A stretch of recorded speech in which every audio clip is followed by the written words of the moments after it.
Babe, I got you a job as a maid at my boss's estate. It pays well and you're going to buy me a car. You move out tomorrow.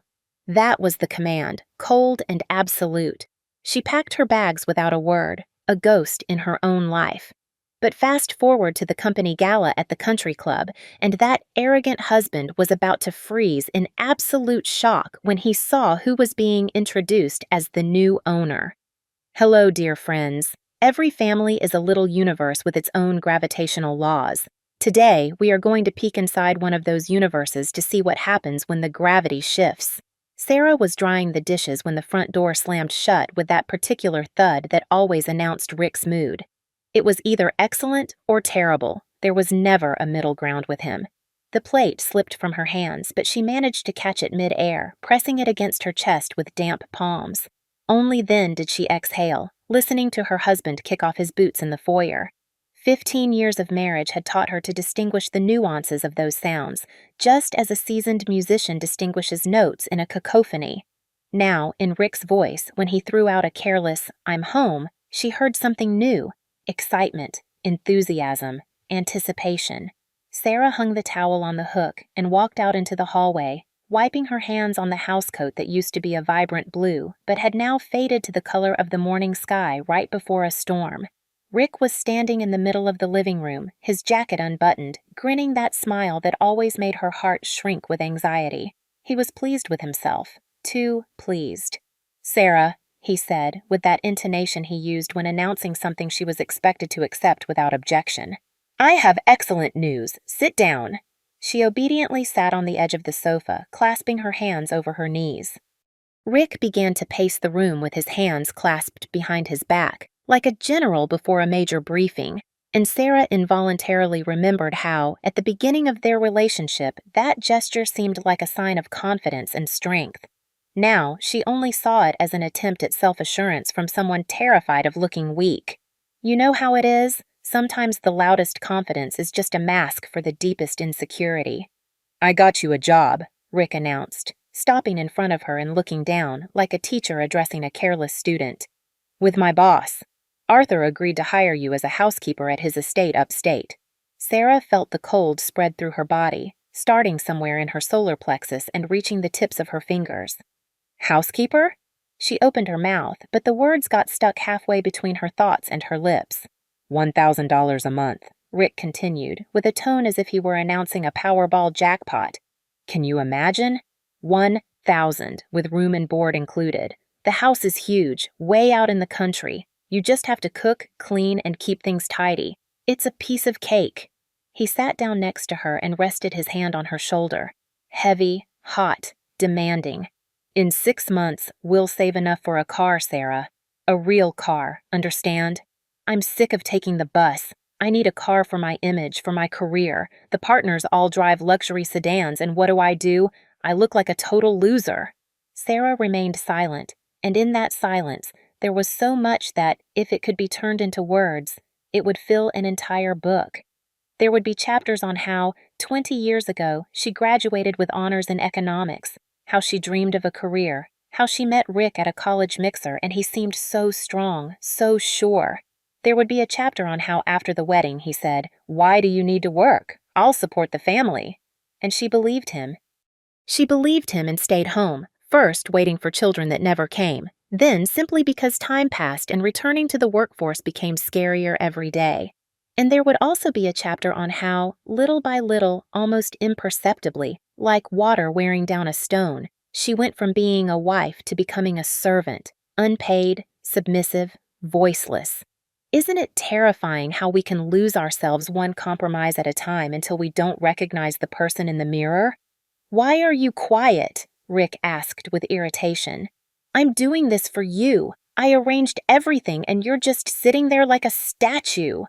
"Rick," Sarah finally said, and her own voice sounded foreign to her, distant. I can't do this. Leave home, live with a stranger, clean up after him." "A stranger?" Rick jumped off the sofa, his face turning red as it always did when he encountered resistance to his plans.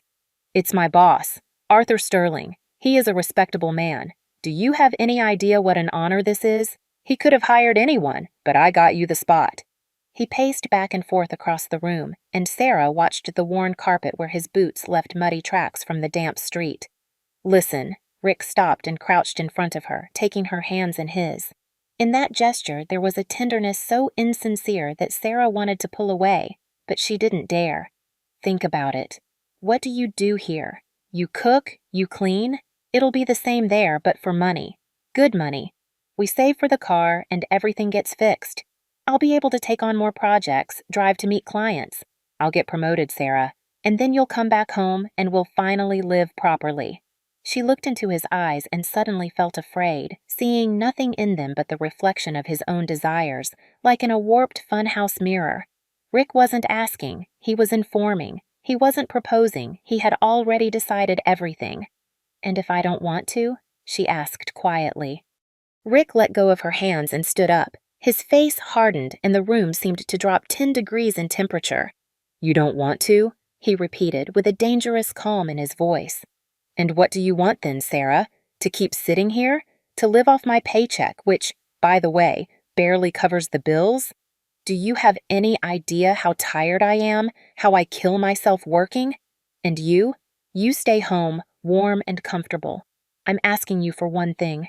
Help me. 6 months, Sarah, just 6 months. She lowered her head, and the tears she had held back with such effort rolled down her cheeks. Hot, scalding, useless. Here we go, Rick groaned, turning toward the window. The tears. Always the same. I try to change something in our life, and you start crying. Sarah wiped her face with her palms and stood up from the sofa. Her legs were trembling, her head was pounding, and blurry spots floated before her eyes. Okay, she said softly. Okay, Rick, I'll go. He turned around, and a smile instantly bloomed on his face.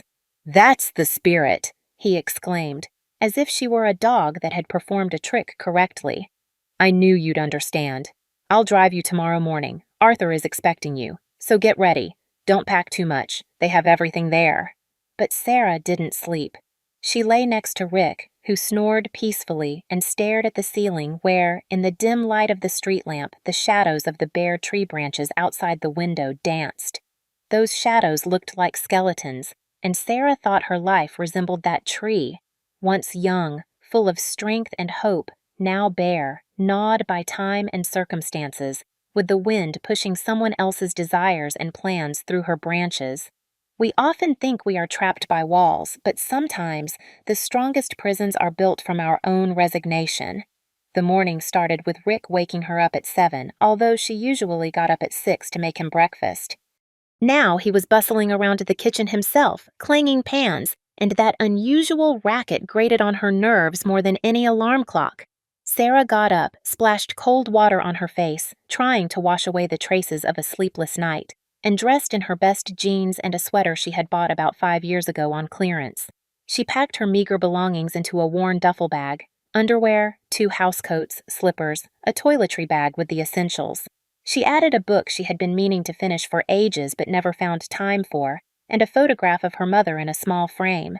Her mother looked out from the photo with severity and sadness, and Sarah felt like she was being judged for this submission, for this docile consent. "Are you ready yet?" Rick asked, peeking into the bedroom. "Hurry up, I still have to make it to work on time. I promised the boss I'd have you there by 9. In the car, an old import that Rick had bought on high-interest credit and now dreamed of trading for something prestigious, they drove in silence. The city gave way to the suburbs to the woods, and Sarah watched the trees rushing by through the window, the gray sky hanging low and threatening, the road taking her further and further away from what she called home, even if for the last few years that place had been a home in name only. "Listen carefully," Rick began as they turned off the highway onto a narrow paved driveway flanked by century-old oaks. "Arthur is strict but fair. Don't talk too much. If he asks, you answer. If he doesn't ask, you stay quiet. Cook well. He likes home-cooked meals. Clean thoroughly. He appreciates cleanliness. And most importantly, don't you dare complain or whine. Understood?" Sarah nodded without taking her eyes off the road. "And one more thing," Rick added, and a threat slipped into his voice.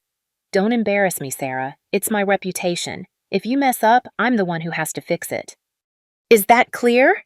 It's clear, she replied quietly. The house appeared suddenly, like something out of a magazine. Huge, 2 stories with massive bay windows and a porch that wrapped around the entire first floor. A manicured garden stretched out all around it. Sarah involuntarily let out a sigh. She didn't expect to see something so beautiful, so far removed from her usual world of identical apartment blocks and crowded courtyards. How about that? Rick grinned with satisfaction as he parked in front of the wide porch. Impressive, huh? This is where you're going to live. I mean, work.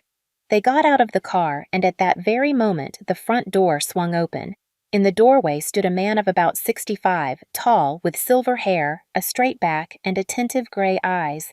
He was wearing casual slacks and a warm cashmere sweater, and his entire figure radiated that serene dignity that cannot be bought with any amount of money. "Rick," the man said, stepping down from the porch, his voice low but firm. "You've arrived." "Arthur," Rick hurried to say, pulling Sarah's bag from the trunk. "I brought her, just like we agreed. This is Sarah, my wife." He turned to her. "Sarah, this is Arthur Sterling, my boss." Sarah looked up and met the gaze of the owner of the house. Those gray eyes observed her with such attention, with such unexpected gentleness, that she felt flustered and hurriedly looked down. "Hello," she murmured. "Hello, Sarah," Arthur replied, and there was neither condescension nor contempt in his voice, which was what she had expected to hear. "Please, come inside. Rick, bring her things." Inside, the house was even more beautiful. High ceilings, light walls, quality furniture that conveyed calm and prosperity. Rick carried the bag, explaining something to Arthur about his work, about a new project, and Sarah walked behind them, feeling like a shadow, a ghost in this foreign and beautiful world. "Sarah will stay here," Arthur said, opening the door to a room on the ground floor. "You have your own bathroom and closet here. If you need anything, tell me without hesitation." The room was small but cozy, a wide bed, a wardrobe, a nightstand, and a window overlooking the garden. Sarah left the bag by the door and turned around. Rick was standing in the doorway, shifting his weight from one foot to the other. "Well, that's it," he said cheerfully. "Get settled. Arthur, I think I'll head out. Work is waiting." "Of course," Arthur nodded. "Go." Rick approached Sarah and gave her a peck on the cheek. Dry, formal, like kissing a distant relative. "Don't let me down," he whispered in her ear, and she felt his fingers dig painfully into her elbow. "Call every night. Report in." And he left, leaving behind the smell of cheap cologne and a sense of relief that Sarah didn't dare acknowledge immediately. Arthur remained in the doorway watching her, and Sarah didn't know what to do, unpack or wait for orders. "Sarah," he said softly, "get settled, rest. Lunch is at 1. If you have any questions, I'll be in the study, the second door on the left." "Thank you," she stammered. "And what should I prepare?" Arthur smiled the way tired people smile when they've seen too much of the world. "Prepare whatever you know how to make. I eat everything. And, Sarah," he paused, "you can call me Arthur, not Sir." "Okay." She nodded, not quite understanding what was happening. Why was this man so different from what she had expected?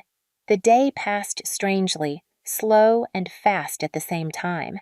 Sarah unpacked her things and then walked around the house, memorizing where everything was. The kitchen was any homemaker's dream, spacious, bright, with modern appliances and a huge amount of cookware. She prepared lunch, simple and homemade like she had cooked all her life, chicken noodle soup and a classic club sandwich. Arthur appeared exactly at 1, sat at the table, and tasted the soup. Sarah remained standing by the kitchen counter, not knowing if she should eat with him or wait until he finished. "Sit down," he said, pointing to the chair opposite him. "I'm not going to eat alone. You must be hungry too, right?" She sat down, feeling awkward, and they ate in silence. Sarah watched him out of the corner of her eye, the calm and deliberate way he ate, how he wiped his lips with the napkin, how he thanked her for the food. "Thank you, that was delicious," he said as he got up from the table, and Sarah realized she couldn't remember the last time Rick had thanked her for a meal. Sometimes kindness hits us harder than cruelty because we've forgotten what it feels like. Evening fell softly over the garden, dyeing the sky in shades of pink and violet. Sarah tidied the kitchen, washed the dishes, walked around the house with a cloth, although there was hardly any dust. She felt like an actress playing the role of a maid in a play where everyone knows it's not real but pretends to believe it. At 7 in the evening, she started preparing dinner, baked salmon with asparagus and wild rice. Arthur appeared punctually again invited her to sit at the table, and that was when something happened that broke all her attempts to remain invisible. "Did you hear the news about the interest rates?" he asked casually, serving himself salad. "The Fed is hiking them again. The market is going to take a hit." And Sarah, without thinking, without managing to stop herself, replied, "Come on, Arthur, that was predictable. After the latest inflation report and the supply chain issues, a 50 basis point hike was inevitable. It's a normal market correction." She froze as she realized what she had said and looked up. Arthur was looking at her with unexpected interest, and surprise was readable in his gaze. "You understand economics?" he asked. Sarah swallowed hard. Rick always got angry when she expressed her opinion. "You're trying to sound smart," he would say irritably. "Better keep your mouth shut if you don't understand anything." I studied a long time ago," she said quietly. "In the College of Economics, but that was ages ago." "I see." Arthur nodded and continued eating, but Sarah felt he was thinking about something, and that worried her. After dinner, she tidied the kitchen again, checked that everything was in its place, and was preparing to retire to her room when Arthur came out of the study. "Sarah," he called, and she turned around. "Could you come here for a moment?" Her heart beat faster. What had she done wrong? Should she not have sat at the table with him, or talked about the economy? She entered the study, spacious, with bookshelves reaching the ceiling, a massive desk, and leather armchairs. Arthur sat behind the desk and gestured for her to take the chair opposite. "Sit down, please," he said, and his voice was gentle, almost paternal. "I want to tell you something." Sarah sat on the edge of the armchair, clasping her hands over her knees. Arthur looked at her for a long time, intently, and she couldn't stand his gaze and lowered her eyes. "Sarah," he finally said, "I know who you really are." She shuddered and raised her head. Silence reigned in the study. Only the antique clock on the wall ticked the seconds, rhythmic and relentless, like a heartbeat. "What?" she began, but her voice betrayed her, breaking into a whisper. Arthur stood up and walked to the window, behind which the twilight was deepening. "You are not a maid," he said without turning around. "You are an intelligent, educated woman whom life has cornered. I've seen you at the company's corporate parties, remember? 2 years ago, the New Year's Eve gala. You were sitting in a corner, silent, while your husband bragged to colleagues about his achievements. And then, when I happened to speak with you, you reasoned about the investment climate in such a way that I remembered it for a long time." Sarah remained motionless, and slow, hot, uncontrollable tears ran down her cheeks. "I don't understand," she murmured. "Then why? Why did you agree to take me as a maid if you knew?" Arthur turned around, and in his eyes, there was so much sadness and understanding that Sarah found it even harder to breathe. "Because I saw you needed help," he answered simply.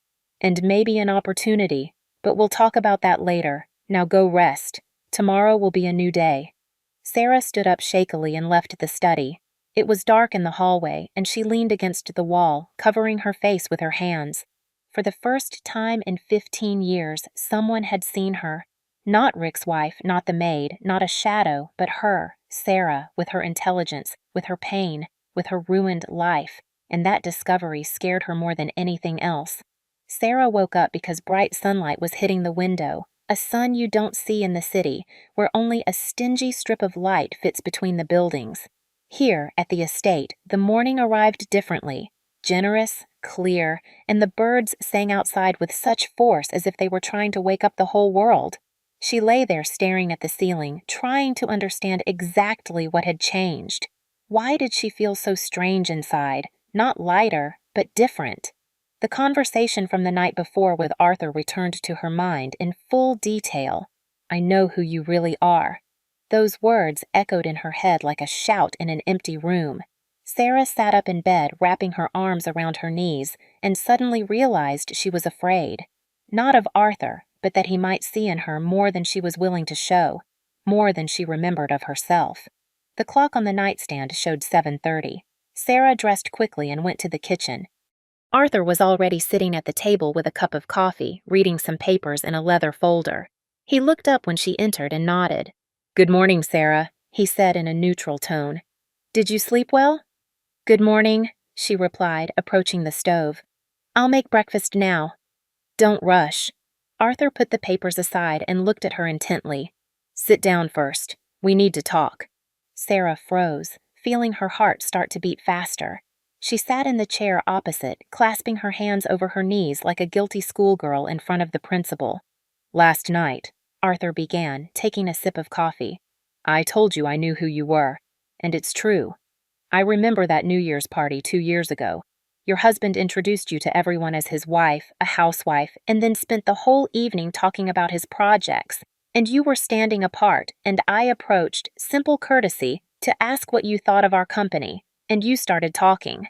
He smiled, and in that smile there was a warmth that made Sarah feel awkward. "You spoke about the investment climate in a way that made me want to take out a notebook and take notes. You analyzed our strategy for entering new markets, pointed out risks, proposed alternatives, and then your husband called you and you left. Then I thought, what a pity that such a person simply stays at home." Sarah remained silent, not knowing what to say. She remembered that night, remembered how Rick had scolded her in the car afterward. "Why did you start talking to the boss? Showing off again? You should have kept your mouth shut." "And then," Arthur continued, "I happened to see some documents on your husband's desk. Among them was a copy of your diploma, College of Economics, magna cum laude, and I thought, how is it possible that a person with that education, with that intelligence, simply disappears?" Sarah felt a lump rising in her throat and looked down. "Arthur," she said quietly, "I don't understand what this is all about. I'm here as a maid. Rick got me this job." "Rick placed you here because he needs money for a car," he interrupted her, and a sudden hardness sounded in his voice. "But I accepted not to get a maid. I have a cleaning service that comes twice a week. I don't need servants." "Then what for?"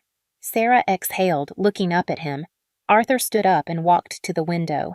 Behind the glass, the tops of the pines swayed, and the morning light filtered through the branches, scattering golden spots on the kitchen floor. "Because, Sarah, I saw in you what you yourself have forgotten," he said. "Potential, intelligence, a force that has been crushed, and I thought, maybe I can help you. Not out of pity, no, out of respect for the person you could be." He turned, and his gray eyes looked at her seriously. "I have a proposal. Officially, you remain a housekeeper, so your husband will be calm and receive his money. But in practice, I ask you to help me with the documents. A mountain of financial reports, contracts, and analyses has accumulated here. I need a fresh pair of eyes. I need someone to review them and give an assessment. Are you willing?" Sarah sat there, unable to move. Thoughts buzzed in her head like an agitated hornet's nest. On one hand, this was madness. She hadn't worked in her field for 15 years. On the other, something inside her responded to the proposal like a forgotten musical instrument vibrating at the touch of a musician. "But she began, and her voice trembled. "Rick will find out. He'll be furious." "Rick won't find out," Arthur said firmly. "Officially, you cook and clean. Unofficially, you work with me. I don't ask for an answer now. Think about it. Until tonight." He went back to the table, took a folder of papers, and headed for the exit, but stopped in the doorway. "Sarah, you are a free person. Remember that, even if they tell you otherwise."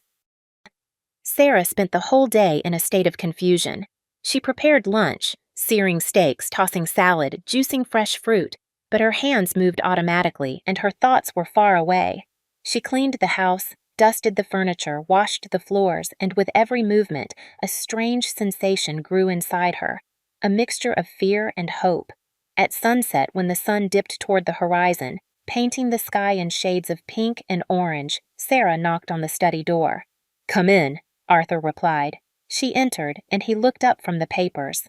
"I accept," Sarah said quickly before she could regret it. "I'll try, only I don't know if I'll be up to the task."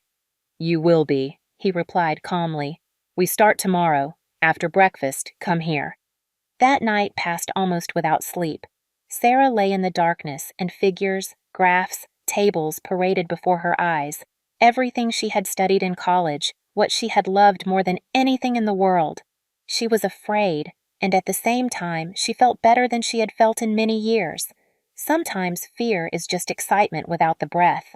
The next morning, the fourth day of her stay there, began with a strange agitation, similar to what one feels before an exam. Sarah made breakfast, they ate in silence, and then Arthur gestured toward the study. "Let's go, I'll show you what needs to be done." In the study, on the large table, were piles of folders, printouts, and reports. Arthur pointed to them. "These are the financial reports from the last quarter. Here are the contracts with suppliers, and these are the market analysis notes. I need to understand where we are losing money and where we can save. Start with the reports." Sarah sat at the table, took the first folder, and opened it. Numbers, tables, graphs. Everything felt familiar, like an old song whose lyrics have been forgotten but whose melody remains in the heart. She immersed herself in the work, and time disappeared. When Arthur returned 3 hours later, Sarah was sitting surrounded by papers, a pencil in hand, making notes in the margins. "Well?" he asked. She raised her head, eyes bright. "Arthur," she said quickly, "look here.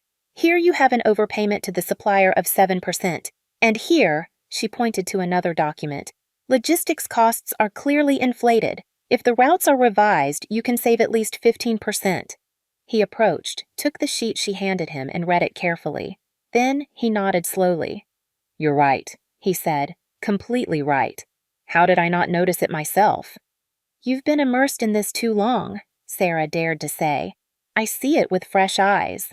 Arthur smiled, and in that smile, there was such sincere joy that Sarah felt something warm spread through her chest. "Continue," he said. "You're doing excellent work." The day flew by.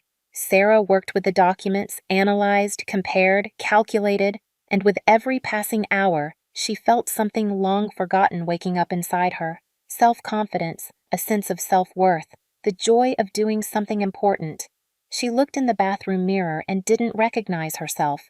Her eyes sparkled, a flush had appeared on her cheeks, and her lips curled into a smile on their own.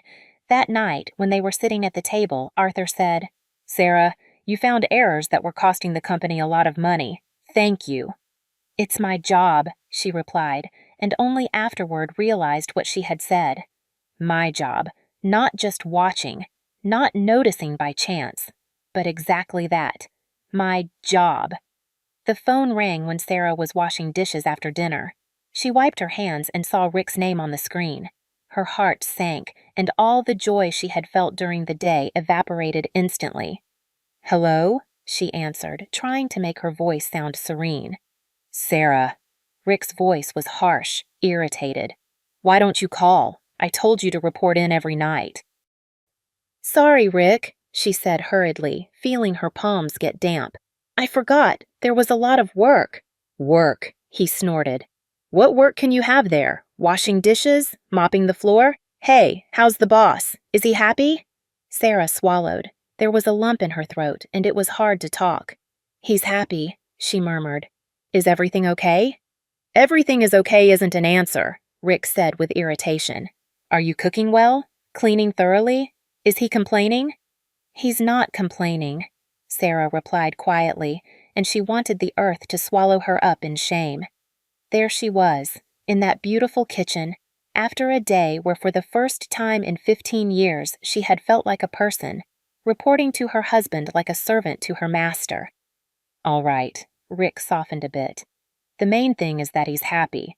I've already seen a car, a beauty. 4 more months and we'll save enough. Don't fail me, Sarah. Is that clear?" "It's clear," she whispered. "Well, I don't have time. Call every day, don't forget." He hung up without even saying goodbye, and Sarah stood with the phone in her hand, feeling tears running down her cheeks. She didn't notice Arthur standing in the doorway. "Sarah," he called softly. She jumped and hurriedly wiped her face with her sleeve. "Excuse me," she muttered. "I'll finish here and—" "Don't apologize," he interrupted her. "Was that your husband?" She nodded without looking up. "Did he demand a report on how well you serve?" Sarah nodded again, and the tears burst forth with more force. She couldn't stop them any more. Arthur approached, took a clean handkerchief from his pocket, and handed it to her. "Take this and listen to me carefully. What you did today is not the work of a servant. It is the work of a high-level specialist. You saved the company money. You found errors no one else saw, and you have the right to feel proud." Sarah took the handkerchief, wiped her tears, and looked up at him. "But he's right," she said with a broken voice. "I am a maid here. I must cook and clean.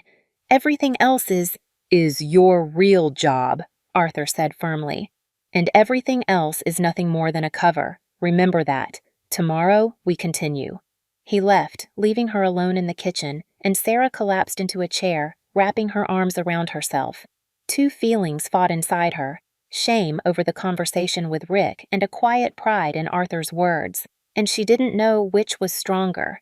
The next day, the 5th of her stay in the house, Sarah went back to working with the documents. She drew up a detailed expense report, pointed out problem areas, and proposed optimization paths. Arthur read her notes, nodding occasionally. "Excellent," he said finally. "Sarah, you are a true professional. How did you manage to do all this in such a short time?" She shrugged, trying to hide the pleasure the praise gave her. "I just looked carefully and did the math.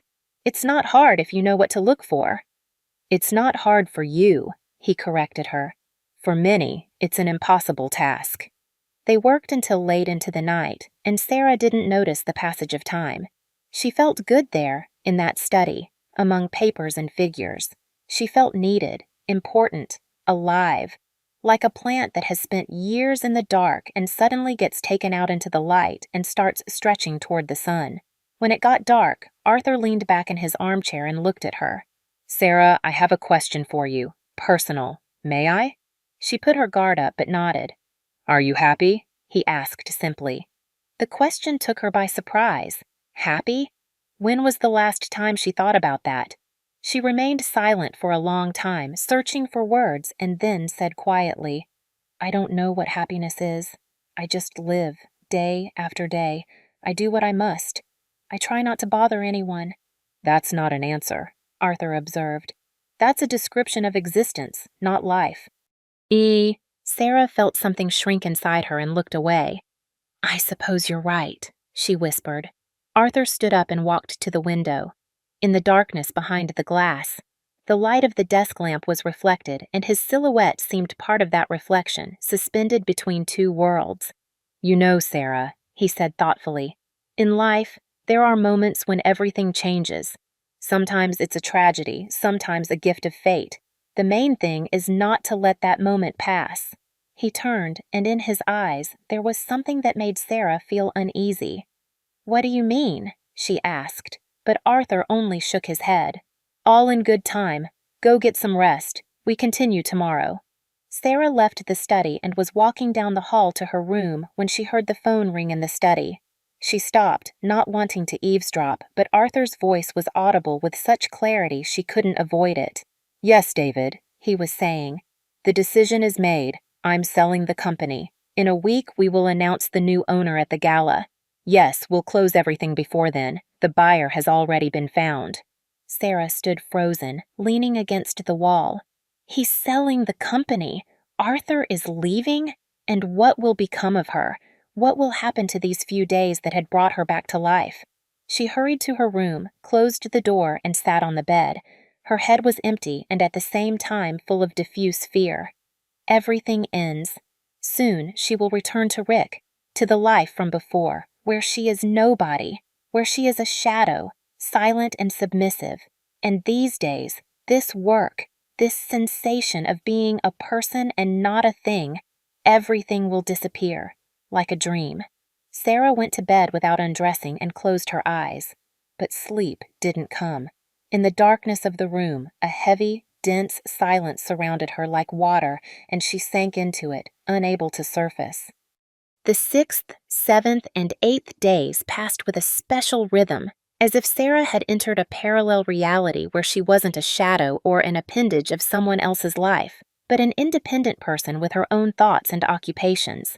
In the morning, she woke up with a lightness she hadn't known for years, dressed quickly, made breakfast, and then came the most important part: going to the study, where folders with documents, reports, tables, and figures awaited her on the table, ordering themselves into logical sequences under her gaze.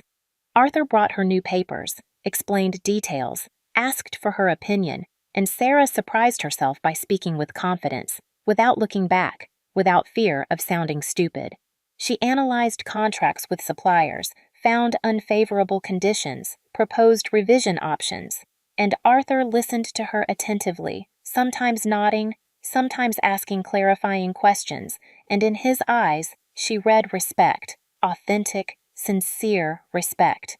On the seventh day, when Sarah finished working with another block of documents and was leaving the study, she happened to see her reflection in the hall mirror and stopped, not recognizing herself.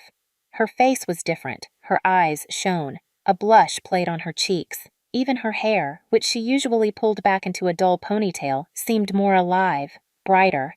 "It's me," she thought, running her hand over her face, and something constricted in her chest from a strange sensation, similar to joy but mixed with fear.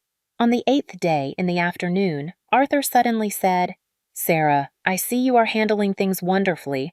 What do you think if we go to the city? You need to get out of the house, clear your head. Working without rest is harmful." She wanted to refuse, but he insisted, and an hour later they were traveling down the familiar highway toward the city.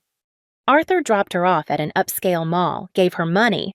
"For you, buy yourself something, don't deny yourself, it's part of the salary," and said he would come back to pick her up in 2 hours.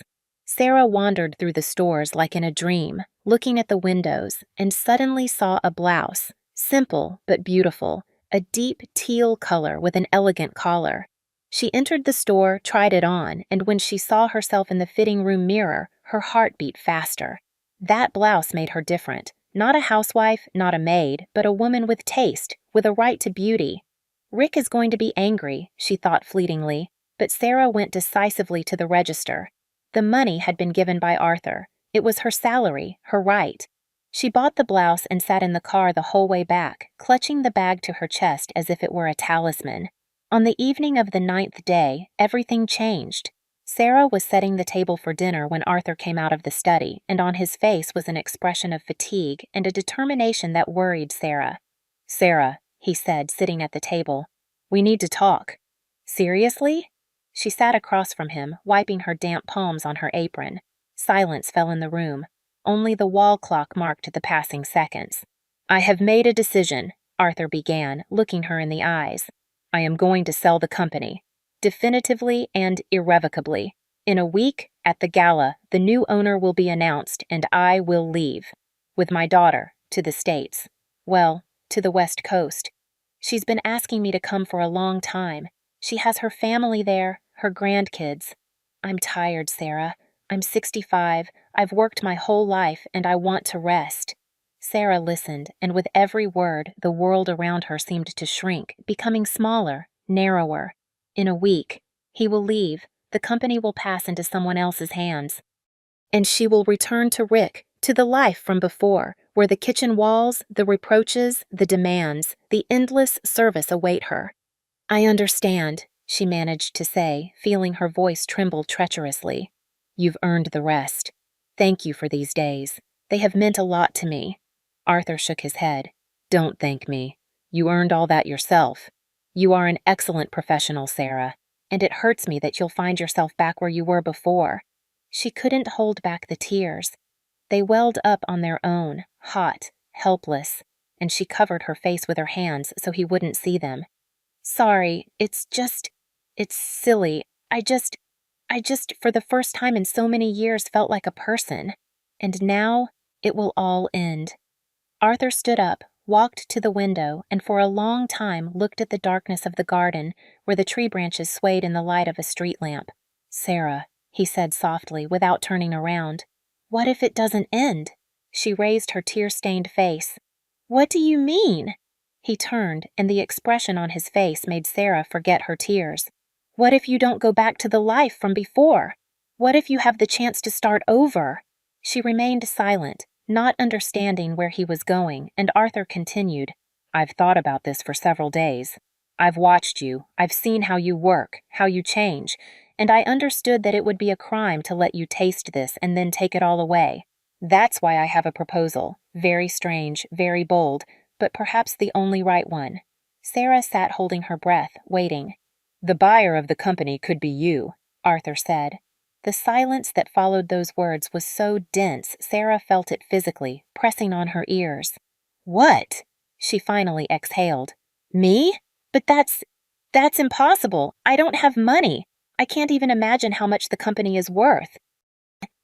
"I will sell you the company for a symbolic sum," Arthur interrupted her, returning to the table and sitting opposite her. "Exactly what is necessary to formalize the transaction. $1. The rest you will pay with the profits. The company is stable, it generates good income. You can handle it." Sarah shook her head, unable to believe what she was hearing. "But why? Why do you want to hand the company to me? You barely know me." Arthur smiled sadly. "I know enough about you. I've seen how you work.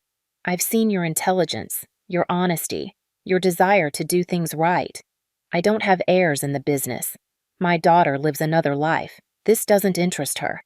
I could sell the company to a competitor and get good money, but then everything I've built for years will crumble or change until it becomes unrecognizable, or I can hand it to someone who will put their soul into it, to you."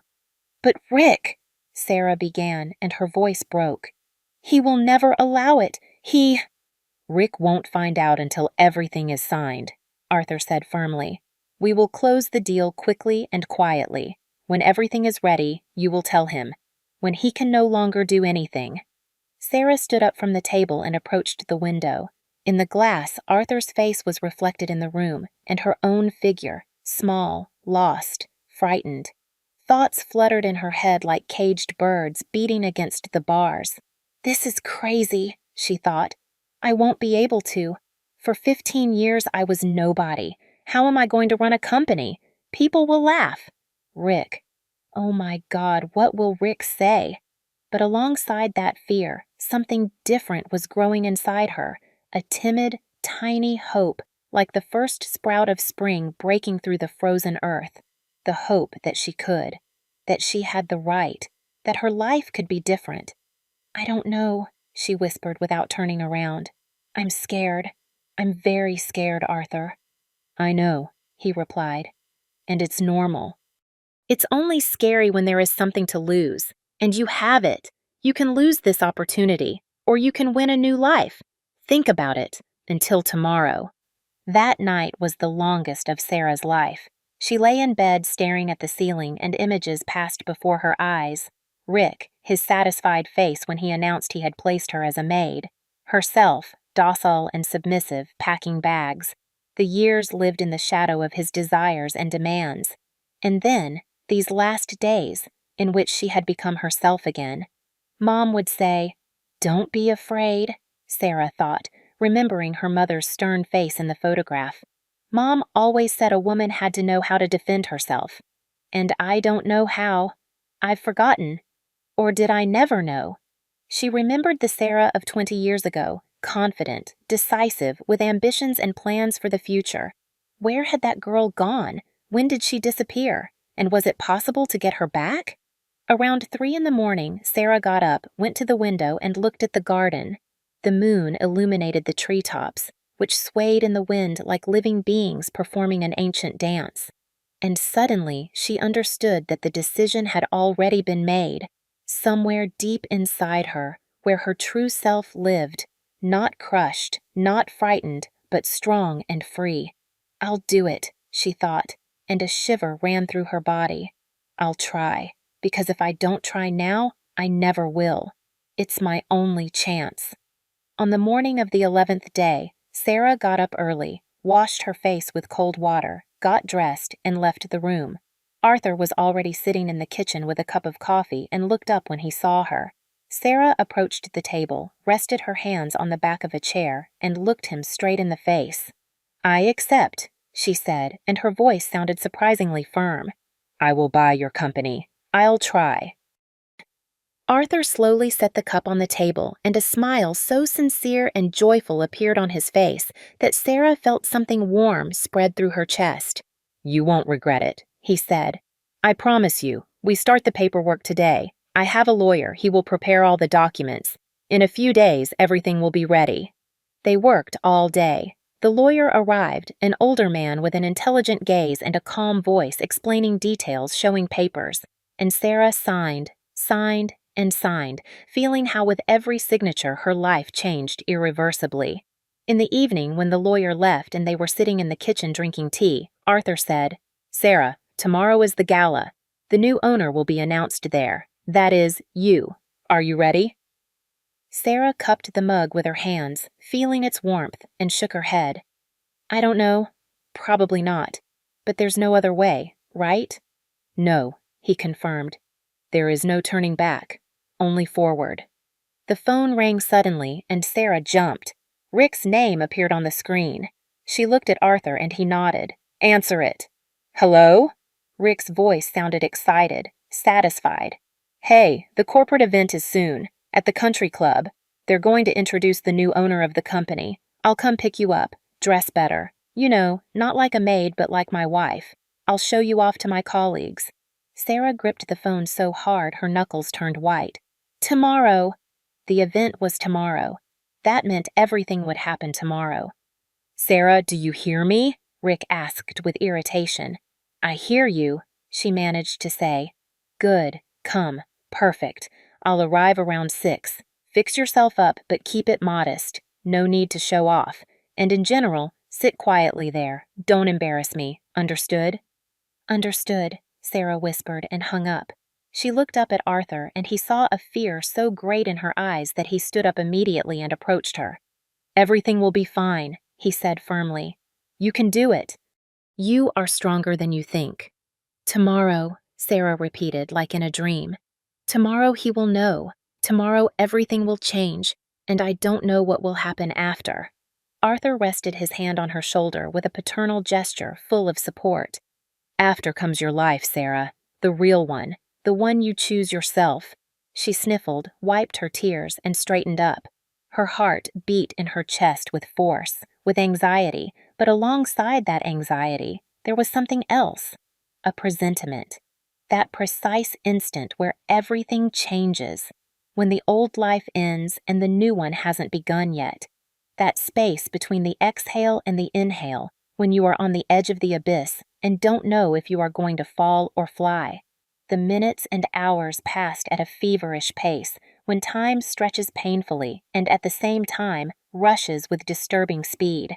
Sarah signed documents, met with the lawyer, with the notary, and every time she wrote her name on a new paper, she felt reality becoming increasingly fragile, as if she lived in 2 worlds at once. In one, she was Rick's submissive wife, the maid, the voiceless shadow, and in the other, the owner of a company, someone who makes decisions, someone important. Arthur patiently explained the nuances of the business, showed her reports, put her in touch by phone with key partners. And Sarah absorbed the information like a sponge absorbs water, understanding that there would be no time to adapt little by little. Tomorrow she would go out on stage, and everyone would see her. Rick would see her. That same day, in the evening, when all the documents were confirmed and the company officially belonged to her, Sarah stood in front of the mirror in her room looking at her reflection. Tomorrow, everything would change. Tomorrow she would stop being the Sarah from before. Or perhaps, on the contrary, she would become the woman she should have always been. Are you ready? Arthur asked, peeking into the room. Sarah turned and tried to smile, but the smile came out crooked. No, she replied honestly. But there is no choice, right? There is always a choice, he replied gently. But you have already made yours, and I am proud of you, Sarah. Just stand firm. Remember, you are not asking for permission to be there. You have the right. You are the owner. She nodded, although inside, everything was trembling with fear. The morning of the next day began when Sarah woke up at dawn with her heart pounding wildly in her chest. Sleep had been heavy, full of nightmares where Rick yelled at her and she stood before a crowd that laughed and pointed fingers. She got up, showered, trying to wash away that sticky fear, and then stayed for a long time in front of the mirror, trying to see in her reflection the woman she had to become that day. At breakfast, Arthur was calm and encouraged her, explaining how these types of events usually unfold, who would be in the room, how it was best to behave. Sarah half listened because a knot of anxiety grew inside her, threatening to suffocate her. At 5:30 in the afternoon, Rick's car pulled up to the house. Sarah was by the window and saw him get out, adjust his jacket, and look around with the air of a master of the universe. Arthur rested his hand on her shoulder. "Everything will be fine," he said softly. "Believe in yourself." Sarah walked out onto the porch, and Rick looked her up and down with a critical eye. She was wearing that deep teal blouse, bought with her own money, dark slacks, and low heels. She looked simple, but dignified. "Well," Rick said with distaste, "it'll do. Although I asked for something more modest. The blouse is a bit flashy. Where did you buy it?" "I bought it," Sarah replied briefly, getting into the car. Rick huffed but didn't argue. He started the car and merged onto the road, and the whole way to the city he talked non-stop about work, about how important this corporate event was, about the new owner whom no one had seen but everyone was talking about. "They say he's a big investor," Rick mused, dodging cars. "Maybe he'll start cutting staff, or maybe, on the contrary, we'll expand. The main thing for me now is not to lose my position, and for that, we have to make a good impression. You understand, right? Sit quietly, behave modestly, don't talk too much, and smile when necessary." Sarah looked silently out the window at the buildings, the street lamps, the people passing by. Her heart beat fast with anxiety, but alongside that anxiety was something else, a sharp and terrifying anticipation. "Are you even listening to me?" Rick asked irritably. "I'm listening," she replied quietly. "Perfect. You know, I've been looking at cars. A beauty. 1 or 2 more months and we'll save enough. You did well to accept this job, Sarah, although I'm getting tired of being alone at home. Soon you'll come back, and we'll live properly." Sarah clasped her hands over her knees so tightly her knuckles turned white. Live properly. For him, that meant she cooked, cleaned, stayed silent, and didn't contradict him, that she be a shadow, not a person. The restaurant at the country club welcomed them with bright lights, music, and a murmur of voices. In the grand ballroom, the company employees had already gathered, about 50 people, all elegant and animated. Rick, as soon as he entered, straightened his shoulders and headed toward a group of colleagues, dragging Sarah behind him. "Look who I brought," he announced loudly, and several men turned around. "My Sarah, decided to bring the wife." One of the colleagues, a chubby man, balding with mocking eyes, let out a chuckle. "Wow, Rick, so you are married. We thought you were a confirmed bachelor." "Of course I am." Rick slapped Sarah on the shoulder as if she were property.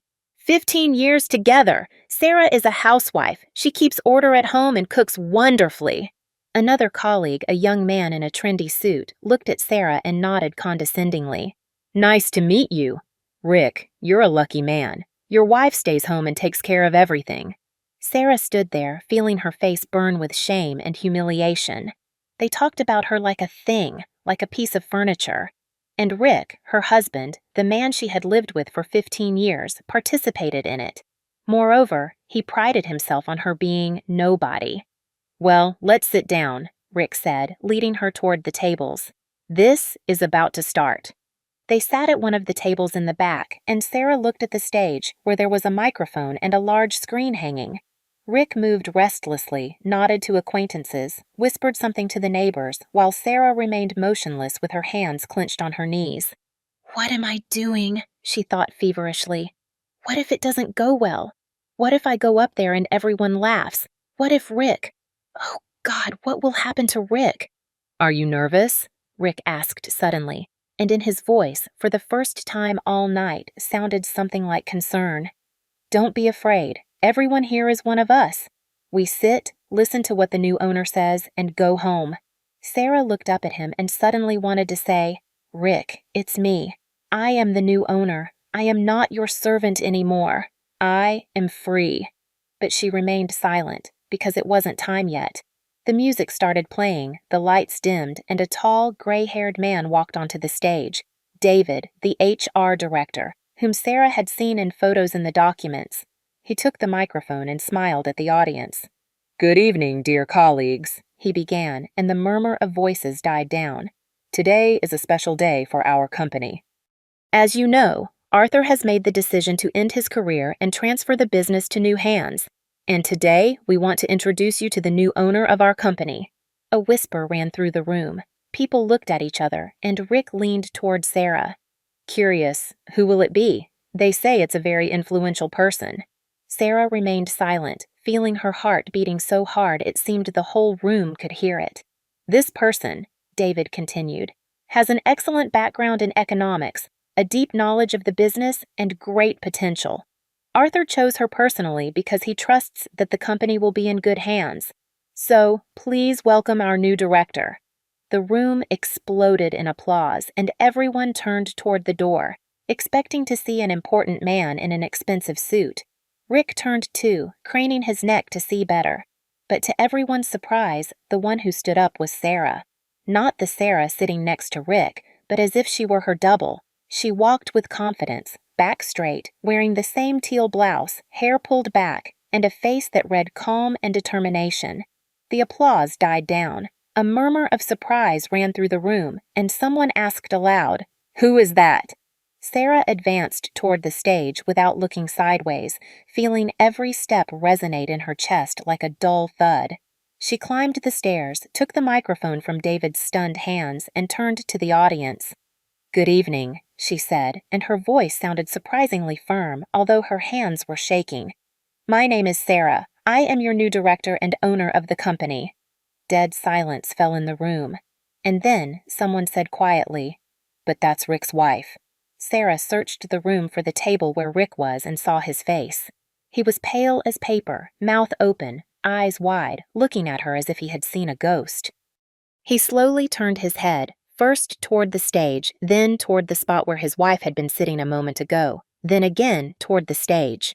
An expression of absolute incomprehension was frozen on his face. "I know this is unexpected," Sarah continued, looking at the audience, trying not to look at Rick. "Many of you have seen me before. Some remember me from corporate events. For the last 2 weeks, I have worked with Arthur studying the company, and he trusted me with this position. I promise you that I will work with honesty and transparency, and my goal is for the company to grow and prosper. I have plans, I have ideas, and I hope to count on your support." She fell silent.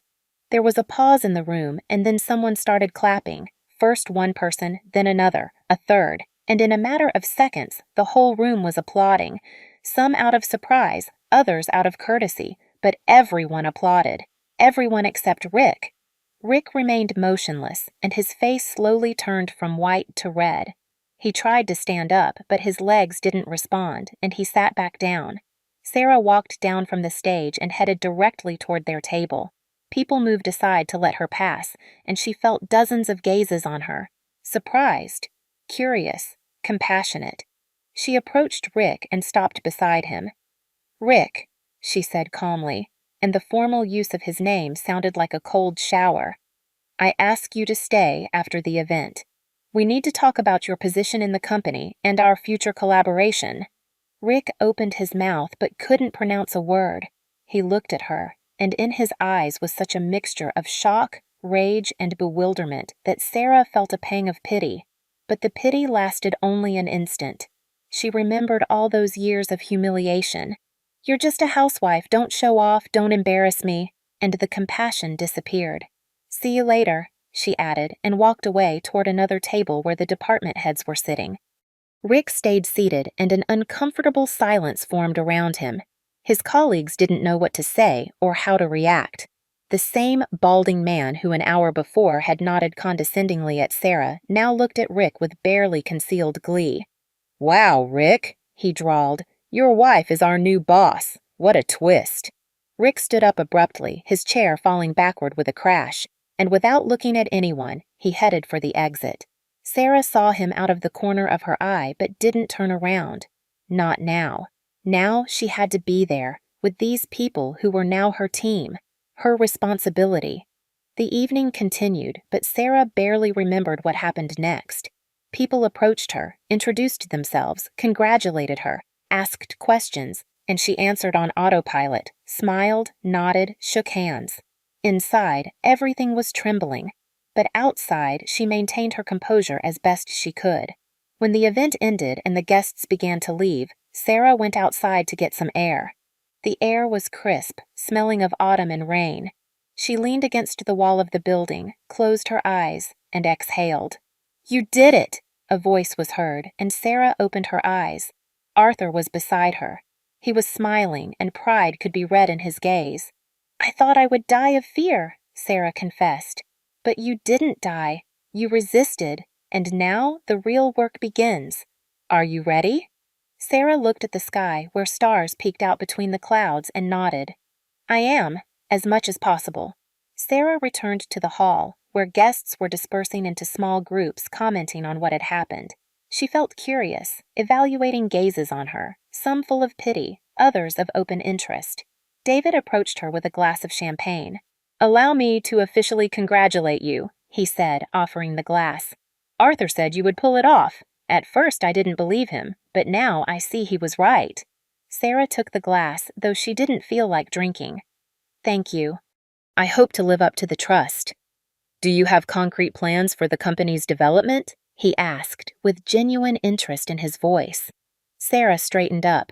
She had thought about this for the last few days, refining every detail. "Yes. The first thing is to optimize expenses. I've found several areas where we are overpaying. The second is to review logistics. That will give us savings of at least 15%. The third is working with personnel. I want to meet with every department head and understand the problems from the inside. And the fourth is expansion. There is a promising line that Arthur didn't get to develop. I want to do it." David listened, nodding, and an expression of respect appeared on his face. "Sounds reasonable. I'll be happy to help. If you need support, don't hesitate to tell me." Sarah thanked him, and he walked away. Other employees approached, introduced themselves, asked questions, and with every conversation, she felt something new strengthening inside her, not fear, but security. She could handle this. She had to. The entrance door burst open, and Rick re-entered the hall. His face was red, his breathing agitated, and he headed straight for Sarah, pushing people aside. The conversations died down. Everyone turned, sensing a scene. "Sarah!" he called loudly, and in his voice mixed anger and desperation. "What is going on? What the hell have you done?" Sarah turned to him. Her face was serene, impenetrable. "Rick, please, don't make a scene. We will speak in private." "In private?" Rick grabbed her arm, squeezing it so hard it hurt. "You will explain this to me right now. How did you dare? How did you buy the company? With what money?" Sarah shook off his hand and took a step back. "Arthur sold me the company. Everything is legal. All the documents are in order. If you want details, we will talk in the office." Rick looked at her, and in his eyes was such fury that those present instinctively backed away. But Sarah remained motionless, holding his gaze. "Let's go," she said firmly, and headed toward the exit of the hall. Rick followed her, and they went out into an empty hallway. Silence reigned there. Only the muffled sounds of music from the hall could be heard. Sarah stopped by the window and turned to him. "Speak," Rick exhaled, his voice trembling. "Explain to me what you've done. How could you?" "How is it possible?" "I worked," Sarah replied calmly. "Not as a maid, as you thought. Arthur saw a professional in me and proposed I buy the company. I accepted." "Professional?" Rick let out a hysterical laugh. "You? 15 years sitting at home. What kind of professional are you?" "Exactly the one I was before marrying you," Sarah replied, and for the first time hardness sounded in her voice. "I graduated in economics, magna cum laude. Do you remember, or did you forget because it was more convenient to consider me a servant?" Rick paled. "Sarah, what are you saying? I never. I took care of you. I supported the family." "You supported yourself," she interrupted him, "and I served you. I cooked, I cleaned, I stayed silent when you humiliated me in front of your friends.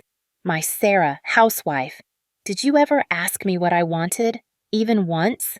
Rick opened his mouth, but no words came out. He looked at her, and Sarah saw incomprehension and fear fighting in his eyes.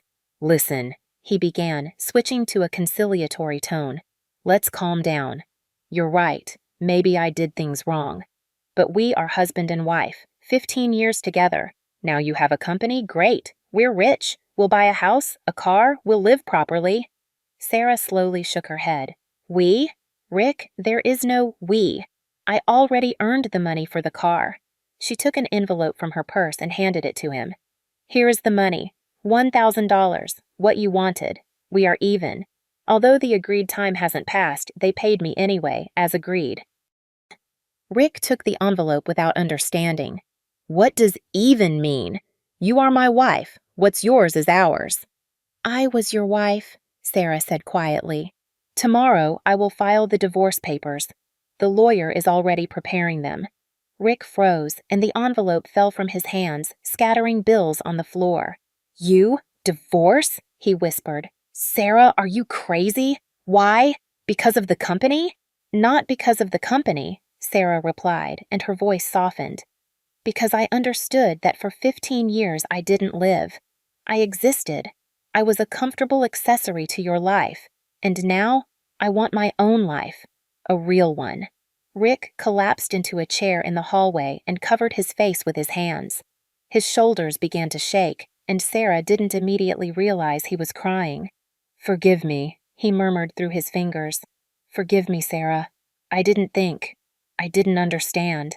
"I know," she said, without anger in her voice, only tiredness.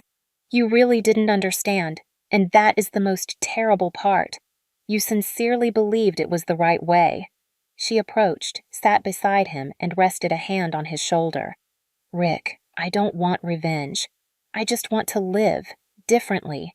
And you will find someone who fits your expectations, who wants to be a shadow, but that isn't me." Rick raised his head. His face was soaked with tears. "And if I change? What if I become another person?"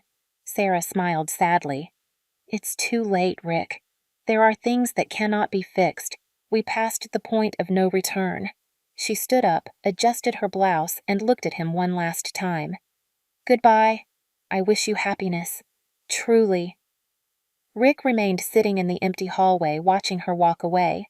Sarah returned to the hall, said goodbye to the remaining guests, and went out to the street, where a taxi was waiting for her. The next morning, the 18th day of her new life, Sarah woke up in the small rental apartment she had taken the day before. The room was tiny, the furniture simple, but it was her space, for the first time in 15 years, completely hers. She was unpacking boxes when the phone rang, displaying an international number. "Good morning, partner," Arthur's warm voice sounded. "Good morning," Sarah replied, surprised to hear the lightness in her own tone. "I'm in my new place, starting over." "And the conversation with your husband?" "Hard, but right," she said, leaning her forehead against the cool window pane. "I let him go. And I let myself go, too." Sarah hung up and looked out at the city, noisy, terrifying, and absolutely beautiful. This story is fiction, of course, a little universe we created together, but the dignity found in its ending is as real as the air we breathe. Sometimes the hardest prison to escape is the one where the door was never locked, only guarded by our own fear. We must remember that boundaries in love are not walls to keep people out, but lines to define where our self-respect begins.